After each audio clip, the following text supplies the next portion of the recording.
Well, sometimes I don't know if I'm documenting for my own sake or to share with others. It's such a weird thing to feel compelled to share, like innermost processes. Yet somehow that's the business, that's part and parcel of the business I find myself in.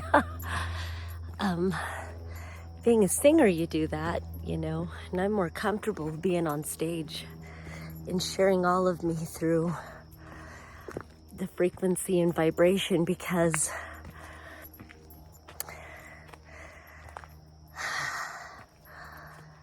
I don't know why I would say nuance is lost in ambiguity. But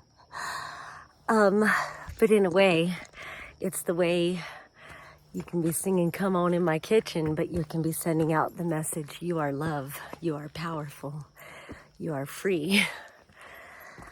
But it's a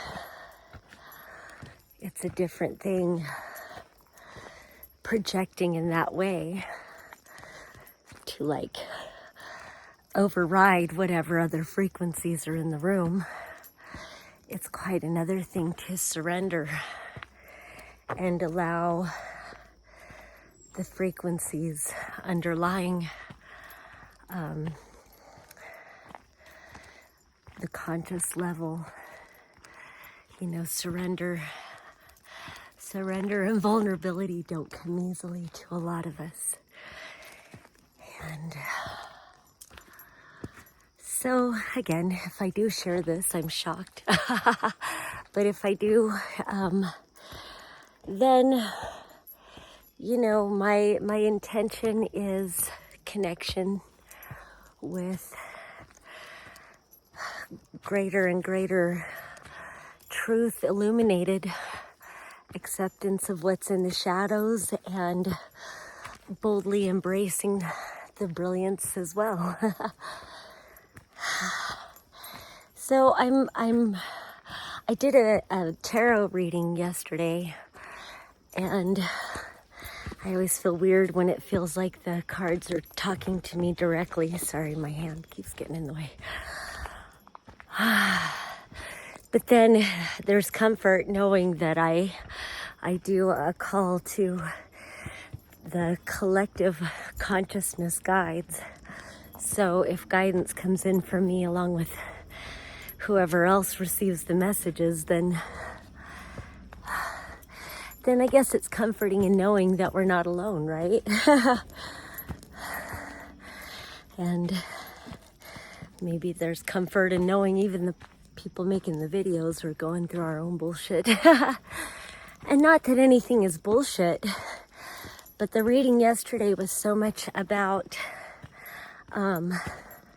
sorry, I'm out of breath. I haven't hiked in a couple weeks, so,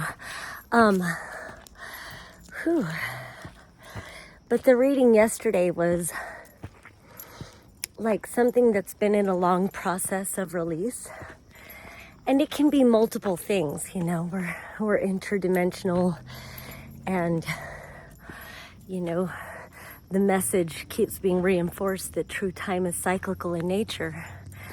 And so it's like every time Venus comes around to a certain spot, every time Mars comes around to a certain spot, all the planets, whoops, there goes my water bottle, all the planets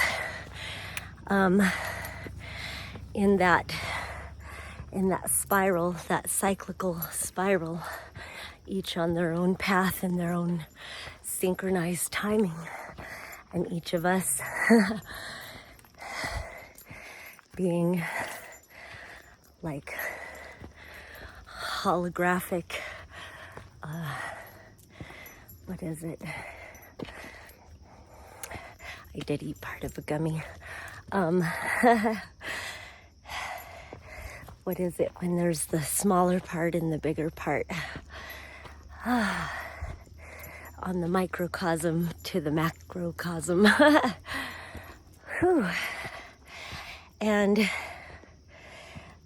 each of us, I think it was Schrodinger who said, consciousness as a singularity, phasing within all things, and knowing that we are all the same one consciousness, but the resonance frequencies are infinite. The wave patterns, all of it is infinite. The dimensions in which we exist are infinite.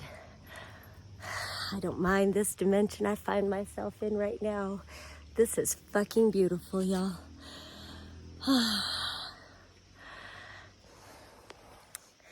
And so, you know, finding a few closures, some of them going all the way back to my mother and siblings, and, you know, going to past romantic relationships, but whether I had kids with them or not.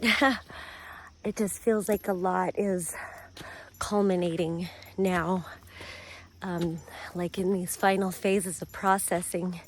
And so it's interesting how things can be being processed for months or even years, to where we're not even aware that there's a process happening.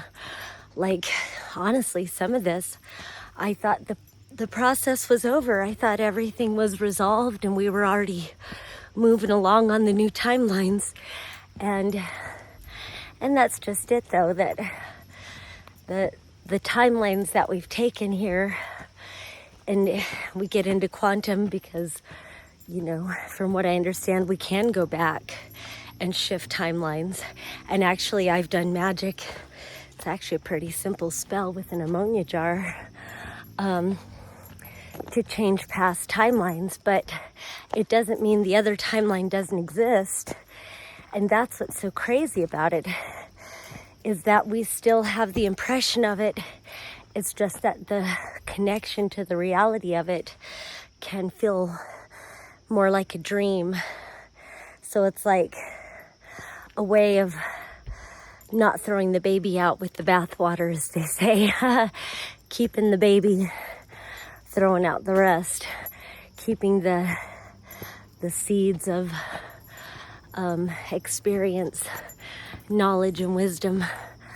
Always wanting to say that saying I learned from my friend Doa. Good judgment comes from experience.